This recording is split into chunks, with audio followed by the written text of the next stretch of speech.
Thank you for joining our presentation today. The goal of this talk is to review some general information about allergic disease and a common treatment called allergy immunotherapy. My name is Robert Erskine, and I'm the Director of Allergy for Innovation Compounding. My background includes over 20 years of academic and industry research in the field of immunology, followed by several years in scientific affairs with the world's largest allergenic extract manufacturer, a company called ALK. During my tenure at ALK, I worked directly with allergists and ENTs across North America and consulted on their allergy testing and immunotherapy protocols. For today's presentation, I will provide a brief overview of allergy and a treatment called allergy immunotherapy, which is the only disease-modifying treatment for patients suffering with allergies. So if we dig through the literature and look for numbers on the prevalence of allergic disease, we will find a few different reported figures. One of the more common conditions is allergic rhinitis, what we commonly refer to as hay fever. And according to some larger population-based studies, approximately 18% of the population has been formally diagnosed with allergic rhinitis, and this is typically done by an allergist. However, if you ask patients to self-diagnose themselves, the reported prevalence is often much higher. If we include all allergic diseases like food allergy, asthma, and atopic dermatitis or eczema, the prevalence is as high as 25%, or 1 in 4 people.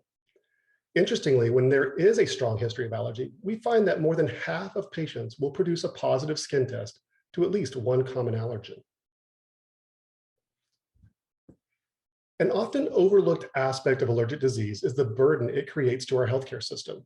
With over 20% of people living with allergy and 40% of those people having allergic rhinitis or hay fever, the true burden often gets downplayed when compared to other major diseases. However, allergy is the 5th leading chronic disease, with healthcare costs easily in the billions. So what many people might consider as a nuisance type disease actually has a tremendous impact on our society. This is especially true when you consider certain quality of life measures like lost time at work or school, deficiencies in sleep and concentration, and comorbidities like asthma. And when we look at other contributing factors like climate change that can produce longer and heavier pollen seasons and increased mold exposure, it is predictable that the burden of allergies will only worsen in the coming decades. There are numerous risk factors associated with allergic disease. First and foremost is genetics. A child with one parent with allergies has a 30% likelihood of developing an allergic condition. But when both parents have allergies, that risk increases to 70%. Another unfortunate risk factor is the allergy itself. In other words, a person with multiple allergies has a higher risk of developing additional sensitivities to a new allergen. A number of environmental exposures like diesel particles and cigarette smoke can also increase the risk of allergic sensitization. These can trigger inflammation, which cause allergens to be more reactive. Other clinical factors like obesity, vitamin D deficiency, and early childhood infections are also strongly correlated with the development of allergies and asthma. Most people are familiar with allergic rhinitis, again, hay fever, which develops as a result of respiratory allergen exposure, like seasonal pollen from trees, grasses, and weeds, or perennial allergens like pet dander, mold spores, and dust mites.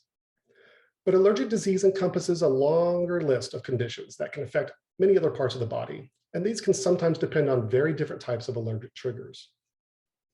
Allergic rhinosinusitis is a chronic inflammation of the sinuses and upper airway, which can disrupt normal breathing and cause debilitating headaches. Allergic conjunctivitis affects the eyes and surrounding tissue, which can lead to impaired vision and cause difficulty performing certain visual tasks. Urticaria or hives, atopic eczema, and contact dermatitis all affect the skin and can cause either temporary or long-term discomfort. For example, poison ivy exposure or nickel allergy will typically resolve quickly with simple avoidance or after applying topical treatments to the skin. However, some patients with eczema or other atopic dermatitis conditions can struggle throughout their life to control rashes or other skin outbreaks. And the offending allergen source may not always be easy to identify. Asthma is a chronic disease of the lungs that often develops in people who have many of these other allergic conditions. In fact, allergies and asthma are often closely linked, the so-called one airway, one disease concept. Food allergy also represents a challenging allergic condition that can range from mildly bothersome to potentially deadly for a small percent of affected people. People with food allergies often have only one option, and that is to avoid the offending food. Also, it can be quite difficult for people to differentiate a true allergy to food, for example, wheat allergy, from other conditions that often present with similar symptoms, like celiac disease or gluten sensitivity. We see all too often that very different diseases get clumped together in a catch-all description of quote unquote allergy.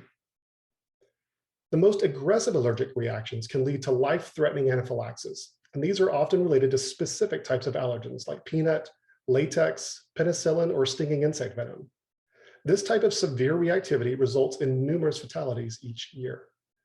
It is important that anyone with a known severe allergic sensitivity of this magnitude should carry an epinephrine autoinjector in case of exposure. The types of symptoms associated with allergic diseases is quite varied and often depends on the route of exposure, whether the allergen is inhaled, ingested, or comes in contact with your skin. In many cases, symptoms can occur in other parts of the body than what was exposed. For example, ingesting milk might cause someone to erupt in hives on their legs or abdomen. Someone with high pollen exposure might develop very bad headaches. In all of these cases, there are common molecular and cellular pathways that trigger the allergic symptoms. And an entire pharmaceutical industry has developed around managing those symptoms. But with each new exposure, the symptoms often return, and sometimes more bothersome than before. So how does this all occur inside the body? For most allergic patients, it begins with an initial exposure that generates an immune response that persists and builds strong memory over time. Upon repeated exposure to the offending allergen, the immune system can become both hyperreactive and unchecked. The main culprit in this response is the relatively high production of IgE antibodies, which are uniquely designed to recognize non-infectious antigens that enter our bodies through mucosal entry points, like the nose, eyes, and gut, but also through the skin. Once the allergen is captured by IgE, a rapid cascade of cellular reactions occur that trigger the physical symptoms most people with allergies are quite familiar with. These are referred to as type 1 hypersensitivity reactions, and they can be rather mild or only moderately bothersome, but they can also be quite aggressive and lead to life-threatening anaphylaxis. One of the more sinister aspects of allergic disease is that it can be progressive, which means it worsens over time or causes additional problems in other parts of the body. This happens due to inflammation that is driven by a complex pathway of cellular responses that occurs after chronic allergen exposure. Asthma is a classic example where lung tissue becomes inflamed and eventually leads to tightening and shrinking of the airways, making it difficult to breathe. In many asthmatics, the damage caused by allergic inflammation is irreversible, and in some difficult cases, aggressive medical or surgical treatments are required to prevent the worsening of symptoms. The molecular and cellular pathways that cause allergy are complex and beyond the scope of this presentation. However, a few key points should be made.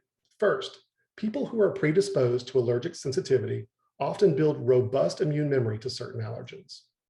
And while some people's immune systems are able to self-regulate and find a way to stop the allergic cascade before bother symptoms develop, others with more significant allergic conditions do not have that self-regulation. Or we produce so much IgE antibody that the system becomes overwhelmed. In other words, we are like a car with a gas pedal, but no brake. And once the allergic engine gets revved up, it's hard to slow it down. Fortunately, a treatment known as allergy immunotherapy can help to retrain the immune system, to develop some self-regulation and to halt the overproduction of IgE, so further exposures to allergic triggers do not cause symptoms, or the symptoms are not as severe. So by introducing the same allergens into the body in a very specific way, we can actually desensitize someone to those very specific allergens. Before discussing some details on allergy immunotherapy, it is worth briefly reviewing how allergy is commonly diagnosed. As mentioned at the beginning, taking a good case history from the patient is often very telling, and it quite often correlates strongly to an allergic sensitivity being uncovered. This is done by asking about symptom onset and duration, and inquiring specifically about their living and working environment, which can usually provide clues about the possible allergic triggers. However, to confirm specific allergen sensitivities, it isn't necessary to perform a physical test by introducing allergen directly into the body to determine if this results in an allergic reaction. In most situations, a simple skin test or a blood draw to analyze for serum IgE are the easiest to confirm allergic reactivity. For certain allergic conditions, however, a direct organ challenge may be appropriate. For suspected food allergies, a controlled food challenge can be quite predictive. And for certain chemical reactivities, a patch test performed on the skin can determine if delayed reactivity is allergic in nature. An allergy skin test is considered the gold standard for diagnosing allergic sensitivities that bother most people. An in-office skin test is a simple and painless procedure performed by trained personnel and typically only takes about 30 to 60 minutes. Both skin prick and intradermal methods are performed by specialists, and each has some pros and cons related to the sensitivity of the test. The goal of the test is to reveal an allergic response that looks like a small mosquito bite. The so-called wheel and flare reaction is measured to determine the degree of sensitivity to each of the allergens tested. Alternatively, blood can be drawn and sent to a lab to measure for specific IgE antibodies present in the serum. Historically, this was referred to as a RAS test because the procedure used radioactive reagents for IgE detection.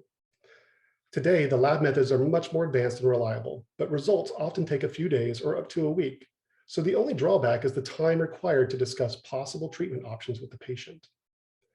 When using a skin test procedure, the results are obtained right away, and a patient can see and feel their allergic disease right there in the office. This often makes the discussion about treatment options, like immunotherapy, much easier to accept.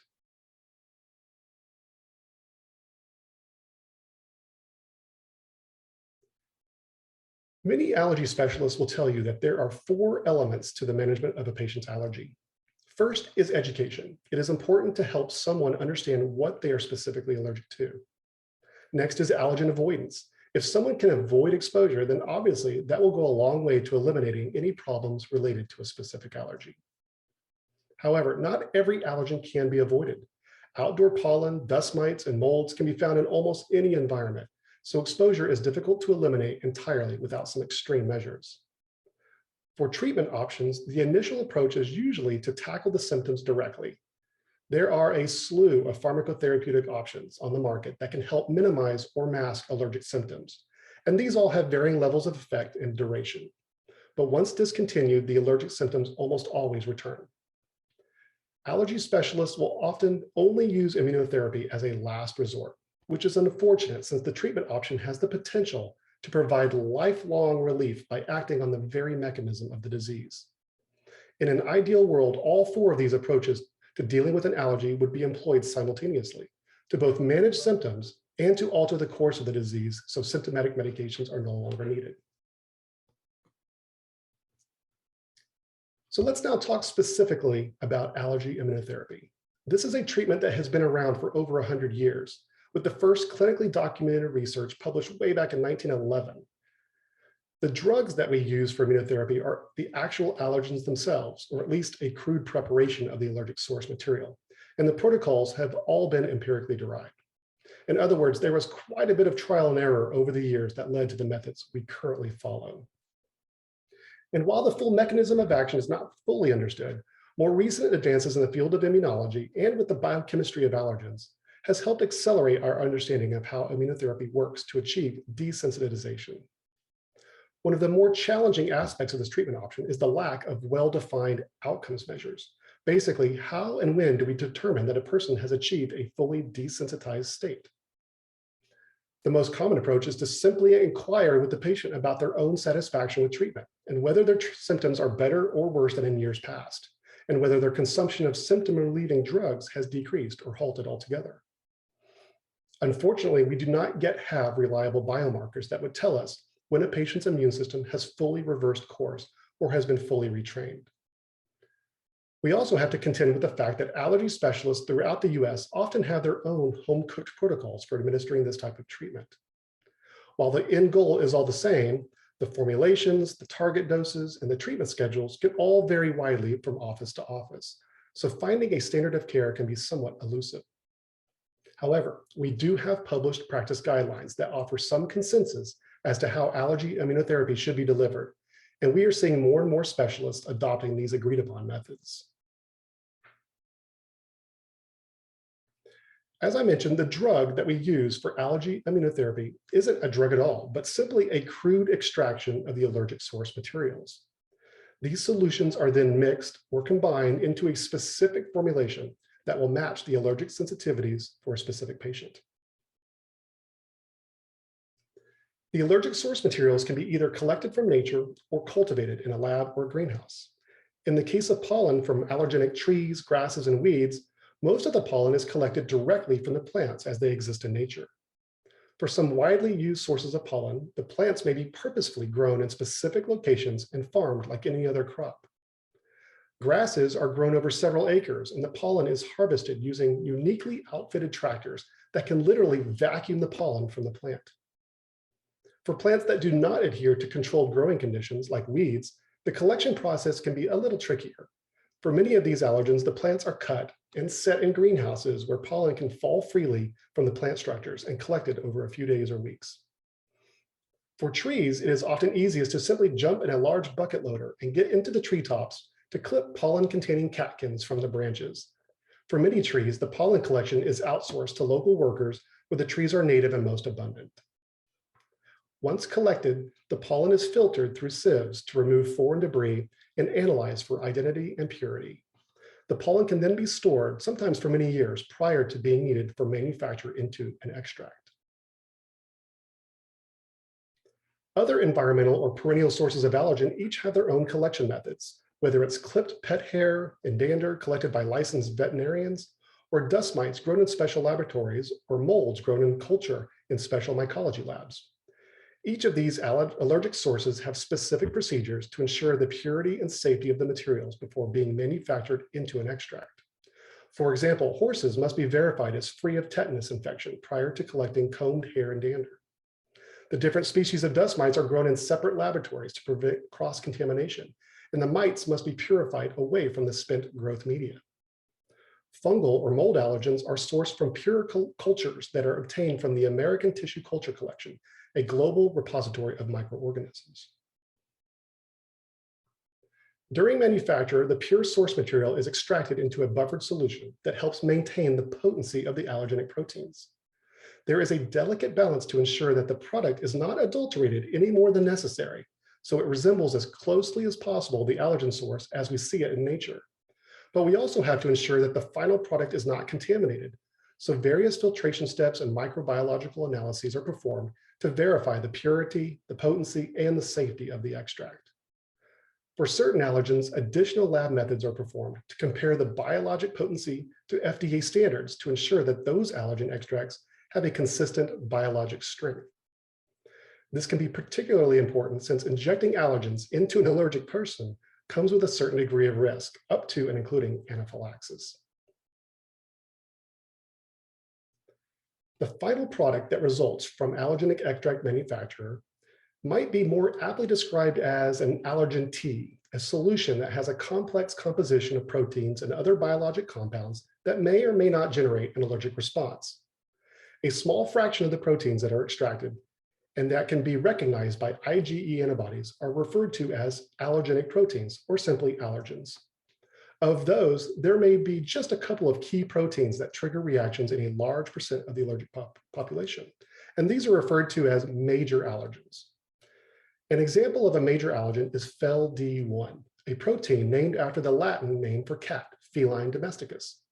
The FeLD1 protein is reactive in as many as 95% of people who have cat hair allergy, and thus the protein is considered a major allergen for cat. FeLD1 is a salivary protein that is deposited on the cat's fur and becomes airborne when attached to dander. The protein is very stable and can persist in the environment for months, which may help explain why people with cat allergies sometimes experience symptoms, even in areas where there has never been a cat, like an office or school, because the protein is carried by others who do have a cat at home. The allergenic extracts can be formulated in a number of ways to introduce them into the body. And while the extracts themselves are licensed by FDA, not all routes of administration are considered FDA approved. The most common immunotherapy option is a sterile preparation that is administered as subcutaneous injections. Often referred to as SCIT, this treatment is offered for most inhalant allergens and stinging insect venom. The allergens can also be mixed in non-sterile dropper vials and administered as drops under the tongue, also referred to as slit. This route of administration is not described in the package labeling for the extracts, so it is considered off-label. There are a few allergens available as quick dissolving sublingual tablets. Currently, only the grass, ragweed, and dust mite tablets have been fully tested in clinical trials and achieved full marketing authorization. For a variety of other allergen types like foods or contact allergens, allergy immunotherapy is not generally recommended, so avoidance is the only option. However, we do see quite a few other poorly documented variations on immunotherapy being performed by some healthcare providers. And while many of these have loyal followers, most of the methods are not endorsed by the wider allergist community. So SCIT is dispensed as a treatment set with a maintenance strength vial with a red cap and a series of dilution vials with different color caps corresponding to different concentrations of the allergen mix. The red maintenance strength vial should be titrated down to a safe starting concentration prior to starting injections. In most cases, the concentration gradient for SCIT will be 10-fold dilutions, while the slit drops use a 5-fold dilution series. Allergens mixed for SCIT should keep certain allergens with proteolytic activity separate from other susceptible allergens. For this reason, immunotherapy patients may have 2 treatment sets, and they will receive 2 injections at each visit. SCIT is typically dispensed as a 12-month supply and should be stored refrigerated. Some patients receive treatment more frequently than weekly, so refills may be required more often than annually. Allergen mixes for SLIT are prepared similarly to SCIT, but are supplied in vials that have a metered pump to deliver the drops. One key advantage of SLIT is that all allergens can be mixed together because the formulation contains 50% glycerin, which helps protect the allergens from degradation. SLIT is typically dispensed as a 90-day supply, and while the active vial can be kept at room temperature, usually somewhere convenient like a bathroom counter, any unopened vial should be kept in the fridge. A newer formulation called oral mucosal immunotherapy, or OMIT, combines an allergen mix with toothpaste. This option is also dispensed as a 90-day supply and calls for the patient to brush their teeth twice per day. With SCIT and SLIT both being rather popular options for allergy immunotherapy, we are often asked which one is preferred. Unfortunately, we don't have much data showing head-to-head comparisons for clinical efficacy, so the decision of whether to choose shots or drops lies mostly with the cost and convenience of treatment. SCIT is usually administered in a medical office once or twice per week, and the buildup phase can take anywhere from 6 to 12 months before reaching a therapeutic dose of allergen. There is also a slight risk of severe reactions that would require immediate medical attention, so SCIT dosing is often initiated at a very low concentration of allergen. The allergy injections are usually covered by a patient's insurance, so the out-of-pocket costs are mostly related to travel to the provider's office, plus any time away from work. Sublingual has a few advantages over the injection therapy since it can be taken at home and rarely causes reactions that would be considered worrisome. Also, the time to reach a therapeutic maintenance dose for SLIT is much shorter, with most patients reaching maintenance in just a few weeks. However, the sublingual drops are not covered by most insurance plans, so the cost of treatment is usually an out-of-pocket responsibility for the patient.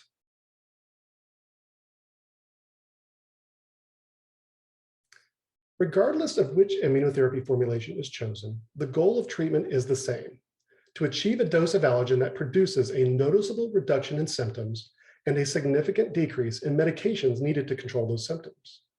In general, higher doses will offer the most benefit, but this must always be balanced against the risk of bothersome or even life-threatening reactions.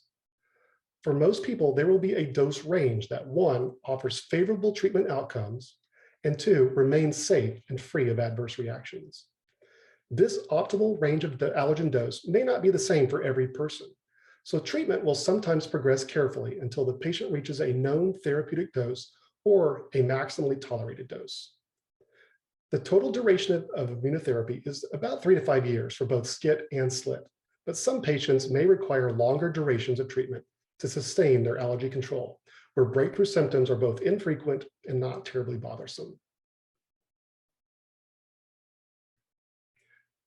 When formulated and administered properly, allergy immunotherapy can offer patients some tremendous benefits that can be life-changing. The vast collection of research in this field has shown that immunotherapy can, at a minimum, reduce allergic symptoms and decrease the need for symptom relieving medication. But more importantly, this treatment has long-term effectiveness. By acting on the underlying mechanism of the disease, a person's immune system can be entirely retrained to not overreact to allergens like it once did. And allergy immunotherapy has also been shown to decrease allergic inflammation throughout the body. Many have suggested that this can have a preventative effect if administered early in a person's disease. Some studies have shown that children receiving allergy immunotherapy are less likely to go on to develop asthma, a remarkable outcome that has huge health implications throughout life. This has led the World Health Organization to acknowledge that allergy immunotherapy is the only treatment option that influences the basic course of allergic disease.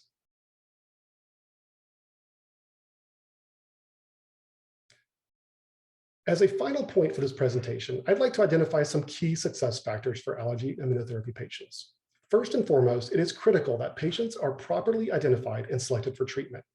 This means educating patients about the pros and cons of allergy immunotherapy and the commitment that is required. Patients who are highly motivated to receive a potentially curative treatment will often prove the most successful. On a similar note, the cost of treatment is also an important consideration. If a patient doesn't find value in the treatment or discontinues immunotherapy due to the cost, then obviously the potential benefits of treatment will fall well short of expectations. Of course, some nuts and bolts that go with the allergen formulation and administering the treatment are also quite important and can be easily overlooked as critical success factors. And finally, patient compliance is paramount. Much like going to the gym, gains may come slowly at first, but if a person adheres to the treatment plan, the benefits can be life-changing. Thank you for attending our presentation on allergy immunotherapy. If you have any questions or would like to receive additional information about our allergy testing and treatment program, please call or email the pharmacy directly. Thank you.